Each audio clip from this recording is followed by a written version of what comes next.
안녕하세요, 유동수 작가입니다. 안녕하세요, MC장입니다. 저희가 이제 박정민을 사랑하는 유튜버가 되나 봐요. 박정민.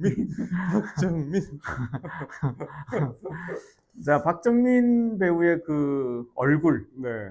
보면 사실 박정민 배우가 많은 영화를 찍었는데 주인공이라고 할 만한 영화는 많지 않더라고요. 그렇죠. 보면 그것만이 내 세상이라는 영화도 이병헌하고 박정민, 전란도 강동원과 박정민, 그다음에 휴민트도 조인성과 박정민. 항상 이름이 두 번째 나오는데 첫 번째 나오는 영화가 있죠. 네. 자, 바로 연상호 감독의 얼굴입니다. 얼굴입니다. 네.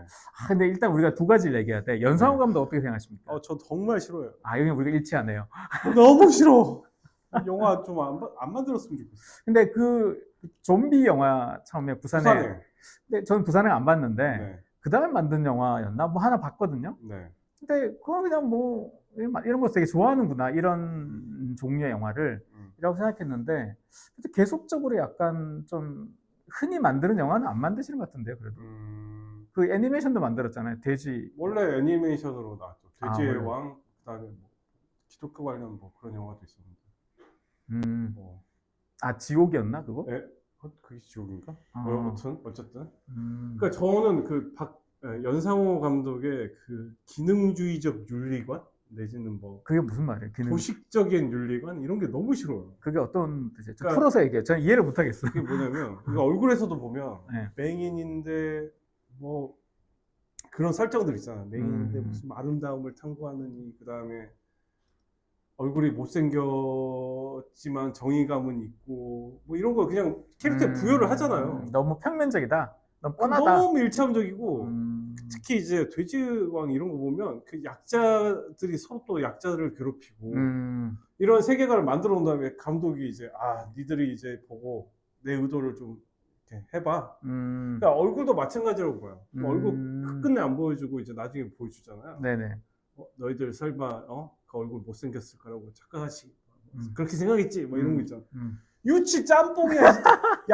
얕기가 너무 얕아가지고 이 얼굴 같은 영화를 보고 있으면 진짜 한숨만 나오고 그 연기자들이 너무 불쌍하더라고. 아깝고. 근데 연기는 정말 뛰어나잖아요, 사실은. 연기는 좋았어요. 근데 그 서사나 줄거리가 좀 그렇게 뭐 대단하진 않고 좀 너무 90년대 같은 느낌 좀 있고. 김기덕 감독 무슨 뭐 저기 난소공 시절의 얘기 같기도 하고.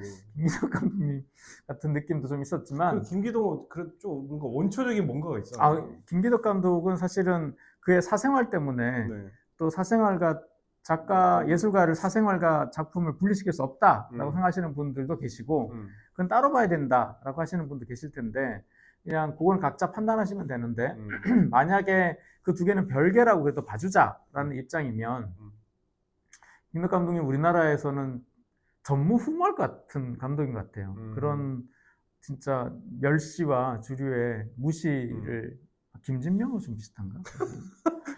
멸시와 무시 안에서도 그냥 꿋꿋하게 자기 영화를 만드셔가지고 사실 좀 불편하죠. 영화의 그 뭐 만듦새나 설정과 이런 것들을 연기를 뭐 끌어가는 방식이나 불편하지만 해외 영화제 권위 있는 또 영화제 상을 받으시고 뭐 그렇게 하셨잖아요. 근데 저는 그 에너지는 있다고 봐요. 날것의 에너지. 그죠. 그거는 진짜 이거 다룰 수 없는 느낌이거든요. 근데 약간 연상호는 너무 얕고 음험해 사람이. 이거 이렇게 하면 니들 좀 이렇게 해가지고 나에 대해서 좀 다시 좀 보지 않겠냐. 근데 관객과 밀당을 하나? 뭐 밀당도 그렇고 그런 설정 자체가 너무 불편해. 뭐 굳이 거기 보면 이제 얼굴에 보면 뭐 똥싼 얘기 나오잖아요. 네네. 그런 거 왜 집어넣어? 그런 게 아니더라도 우리가 일단 어떤 그 의도는 알겠어. 어떤 사람을 못생기고 찐따고 막 이렇게 병신 취급을 하는 어떤 군중의 심리나 그런 것들은 지금도 사실 없지는 않죠. 없지는 않고 더 지나야 됐거나 더 눈치채지 못한 방식으로 나왔어야 되는데 굳이 그 시절 얘기를 집어넣어가지고 그 허접한 세트 있잖아요. 어차피 뭐 저예산이라고 얘기를 했으니까 그것도 좀 웃긴 거야. 저예산이어도 최선을 다해야지. 그걸 그렇게 우리 돈 없이 찍었다고 3조 만에 찍었다고 하면서 그 거지 같은 프로덕션을 계속 보여주잖아. 그런 것도 너무 허접하고 무슨 얘기하다 그랬지. 어쨌든 과연 뭐 이런 시절 이런 낡고 얕은 얘기들을 해서 관객을 괴롭히는 의도가 뭔가 그런 생각이 좀 들더라고요. 근데 아니요, 그럴 수 있어요. 네. 근데 저는 그 주제라고 할까? 그 외모와 관련된 그거를 지금 그렇게 문제 삼는 게 SNS와 이런 얘기들 이런 것 때문에 우리가 이제 뭐 여자들이 더 외모에 대한 컴플렉스가 심해졌다는 등 막 그런 얘기가 한 10여 년 전에 굉장히 많았잖아요. SNS 사람이 우울하게 하고. 근데 지금은 SNS가 사람을 우울하게 하는 이유가 그 외모가 아니라 그 부러움하고 이런 부분하고 이제 지금은 옮겨갔잖아요. 그래서 저는 그 작품을 보면서 그 생각을 했어요. 저게 좀 지난 얘기 아닌가? 근데 지나간 얘기여도 보편성이 있을 수 있죠. 그럴 거면은 좀 더 이야기를 깊게 다듬어야 되는데. 일단 스토리텔링이 개판이잖아요. 그러니까. 너 그 앞에 딱 나와서 도입까지는 너무 좋았어. 그래. 드디어 막 박정희 엄청 열받잖아. 그 무례함들. 네. 우리나라 사회에 그렇게 너무 편재해 있는 그 무례함들을 딛고서 그래도 알려고 하는 그런 게 도입은 굉장히 좋았단 말이죠. 근데 이제 다음에 인터뷰 1, 2, 3 그다음에 회상, 플래시백 아버지가 나와서 나는 아름다움을 찬양했어 뭐 이러면서 그러다가 이제 마지막에도 진짜 웃겨. 마지막에 우리가 이제 비판하고 싶은 것들은 그 PD잖아요. 네. 근데 PD가 지입으로 오히려 더 동안을 공격을 하잖아요. 네네. 너도 아버지랑 똑같네. 그러니까 PD가 그런 말을 그건 아니겠는데. 그러니까 저는 박정민이 다 죽여버렸어야 한다고 봐. 아버지도 죽이고 박지수인가 청풍 거기 사장도 다 죽여버리고 PD도 죽여버리고. 쓸어버렸어야 다 쓸어버려 그냥 다 쓸어버리고 공개하는 거야. 내가 이런 일이 있어서 난 죽였다. 나도 이제 또 비트코인 어떻게 해가지고. 어쨌든 이게 불쾌감만 엄청나게 산적해놓고 그냥 감독은 그래 여기까지가 내가 준비한 이야기야. 어때 얘들아? 뭐 이런 느낌이라서 이게 뭐야? 그런 느낌이었습니다. 다 쓸어버려야 돼 그냥. 근데 저는 그 연상호 감독이면 사실 나름 이름이 있잖아요. 네네. 영화도 많이 만들었고 그 저예산이고 뭐 독립영화고 그런 거를 핑계로 그렇게밖에 못 만드나 생각을 했어요. 그건 좀 그게 한계죠, 그러니까. 그러니까 왜냐하면 이 독립영화의 미덕 중에 하나는 자본 주류에서 만들 수 없는 그쵸. 어떤 언어를 창조하는 것도 중요하거든요.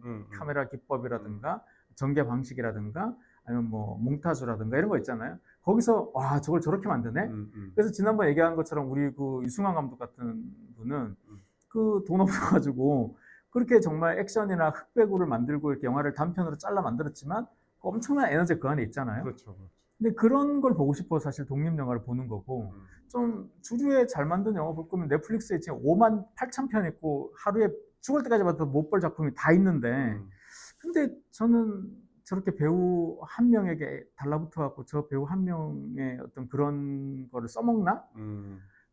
물론 배우로서는 박정민이 왜 그 영화를 결정했는지 모르겠지만 배우로서는 한번 도전하고 싶은 면이 있죠. 그렇죠. 사실은. 네. 그러면 사실은 박정민 뭐 연출 감독 배우 같은 느낌이야. 그냥 그렇게 갔으면 이해가 돼. 박정민이 이런 얘기를 하고 싶은 거야. 다들 다 잘생긴 배우밖에 없고 나같이 못생겼다고 이런 시대에 진짜 내가 이 영화를 통해서 한번 얘기하고 싶다. 내 이야기인 동시에 내 이야기는 아닌 것처럼. 해서 그냥 본인이 그 영화를 찍었다 그러면 이해가 돼. 근데 그런 실험도 안 하잖아요. 아예. 그래서 저는 너무 나태한 아이디어 한두 개 갖고 그냥 영화를 만든 게 아닌가. 그러니까 본인 원작으로 그렇게 만드니까 그런 거죠. 근데 이제 굳이 뭐 이게 이 영화에 대한 해설이 되게 많잖아요. 네. 읽어보면 다 수긍돼요. 그래 뭐 그럴 수 있지. 그래 좋아. 근데 저는 진짜 너무 싫어. 그런 식의 짜친 너무 기능주의적이야 인물들이. 깊이가 없고 그다음에 시각장애인들은 이제 일단 눈이 안 보이면 감각이 어마어마하게 발달해서 맞아요. 다 알아요. 그다음에 아름다움은 관념적인 거기 때문에 시각이랑 아무 상관이 없어요. 설령 우리가 그리고 아름다움은 사람들의 얼굴 1차원적으로 뭐 그런 데서 느끼는 게 아니라 다양한 어떤 내가 하는 일에서도 느낄 수 있는 거고 여러 가지 단어들로 해설할 수가 있는 거거든요. 근데 그거를 그냥 얼굴에 그냥 집중 몰빵을 시켜가지고 사람들한테 수치심을 일으키게 하고 그 다음에 그 영희를 몇 번을 죽이는 거야 도대체 거기서. 아니 그러니까 뭐 영화적 연출이나 뭐 그런 것들은 뭐 의도해서 그렇게 갔겠지만 일단은 관객을 그런 트랩 안에 딱 갖춰놓은 다음에 자 여기서 니들 한번 생각해봐 이런 게 너무 그런 거에 이제 들어가고 싶지도 않고 참 한심하다는 거죠. 그러니까 다 죽여버렸어야 돼 박정희이. 아버지건 뭐건 다 똑같아 이러면서 니네도 다 똑같은 것들이야 이러면서 진짜 그리고 그 재연 배우들 인터뷰한 네네. 인터뷰 장면들도 보면 너무 못 찍었어. 그 무슨 대학생들이 그냥 찍어도 그것보다 잘 찍겠더라고. 그 대학생 비하 발언일 수 있어. 죄송합니다. 그다음에 백주상인가 연기한 배우 가발이 너무 튀어. 눈에 띄어가지고 독립 영화라서. 네. 근데 그거는 괜찮았어요. 그 사람이 그 니콘 F 포토닉으로 찍어주잖아요. 네네네. 그게 어떤 뭔가 이제 권력, 시선, 어떤 사장 이런 걸로 이제 그 사람들 찍어주면서 억누르는 어떤 그런 느낌은 나쁘지 않았던 것 같아요. 약간 이제 변태적인 느낌도 주고. 그 장면. 네. 카메라를 그렇게 물론 이제 F2가 너무 그거 안 써본 것 같더라고. 되게 어설프게 찍으시던데. 그런 거는 디테일들은 좀 괜찮았던 것 같은데 그 나머지들은 너무 영희만 불쌍하고 우리 박정민의 혼신의 그 사팔뜨기 연기 이런 거 진짜 보면, 놀랍죠. 네, 그런 건 진짜 힘이 있더라고요. 그러면 10점 만점점 몇 점 정도 줄 겁니까? 한 4.8? 5점? 5점 정도? 그 5점 중에 박정민이 몇 점이에요? 박정민이 5점이죠. 오늘 여기까지 하겠습니다. 박정민이 좀 뛰어난 배우인 것 같아요. 근데 저는 박정민이 참 좋은 것 중에 하나는 그거 같아요. 다작을 하는 것 같거든요. 나름 되게 크든 작든 뭐 이런 걸 따지지 않고 자기가 재밌어 보이고 해야 될 것 같으면 하는 편인 것 같아요. 그래서 아직 그의 대표작은 나오지 않은 것 같은 그런 느낌은 있어요. 그 사람이 뭐 이렇게 원톱 주연이 아니어서가 아니라 아직 그의 어떤 잠재력이랄까 이런 걸 다 끌어내지 못한. 지금 연극도 하잖아요. 라이프 오브 파이. 이안 감독이 만들었던 영화. 소설 원작 걸 연기도 하는데 저는 예를 들면 뮤지컬로 따지면 지킬 앤 하이드 같은 거 있잖아요. 1인 2역. 그 얼굴을 보면서도 그 생각했는데 그런 연기를 혼자 하더라도 굉장히 잘해낼 수 있는. 그래서 아직 저 사람을 위한 영화는 나오지 않았다. 예를 들면 송강호를 송강호로 만든 것은 봉준호 감독의 시나리오였잖아요. 그렇게 이제 그런 어떤 예술성 강한 그런 감독이 박정민을 이제 대상 염두에 놓고 시나리오를 쓴다면 굉장한 작품이 나올 수 않을까. 아직까지는 이제 못 만난 듯한 느낌인 것 같아요. 그건 물론 당연히 우리나라 감독이어야 된다는 얘기는 아니고요. 이제 그렇게 좀 잘 만났으면 좋겠다 그 생각을 했어요. 그러니까 뭔가 굉장히 저는 이렇게 그런 생각 다 보면서 얘기하신 것처럼 뭐 감독의 그런 부분은 좋게 봐주려고 마음 먹고 봤던 터라 그냥 저렇게 하는구나 이렇게 생각했는데 아니 그렇게 생각했는데 그게 안쓰러웠어요 배우가. 그래서 그냥 마지막에는 그런 생각이 들더라고요. 굉장히 좋은 악기인데 연주자가 그냥 초보야.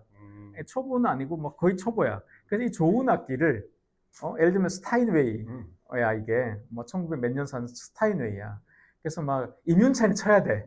그래야 이 악기도 빛을 발할 거 아니에요? 그 스타인웨이인데 제가 치면 그냥 뭐 아무것도 아니잖아요.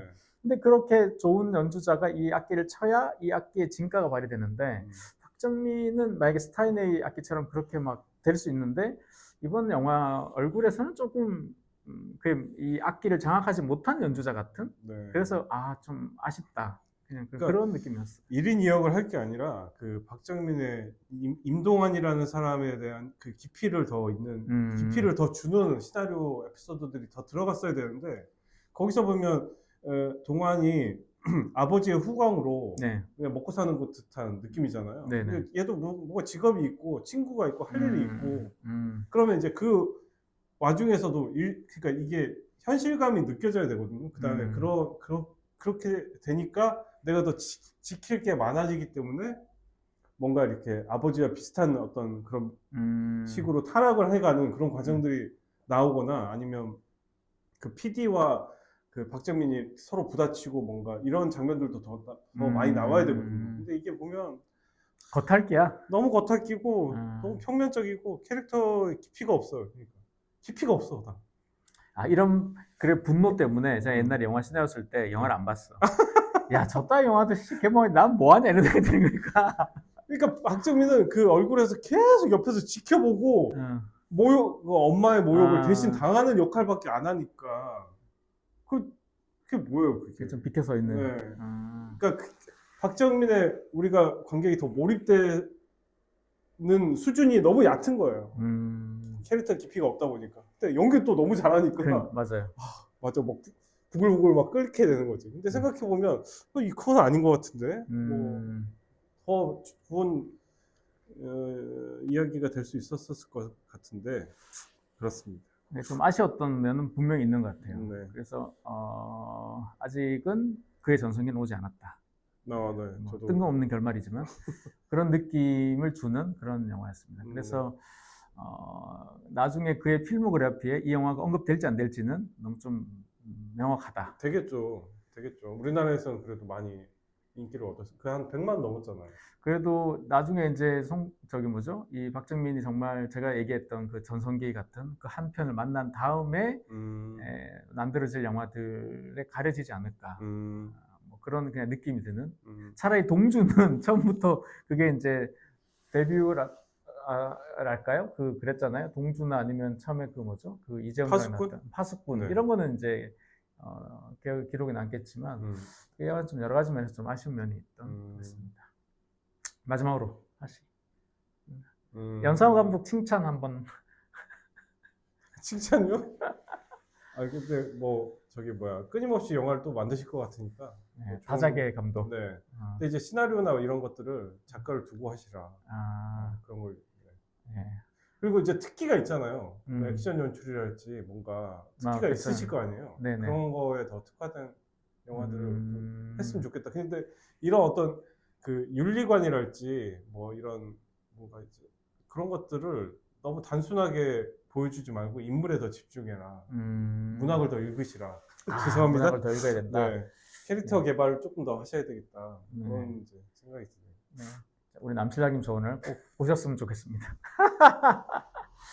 자, 그래서 휴민트를 보러 가시기 전에 한번 얼굴을 보셔도 좋고 휴민트를 보신 다음에 얼굴을 보셔도 좋을 것 같은 그런 박정민 주연의 영화 얼굴이었습니다. 자, 오늘 여기까지 하겠습니다. 고맙습니다. 감사합니다. 너무 깠나? 속이 다 시원하다. 그래요?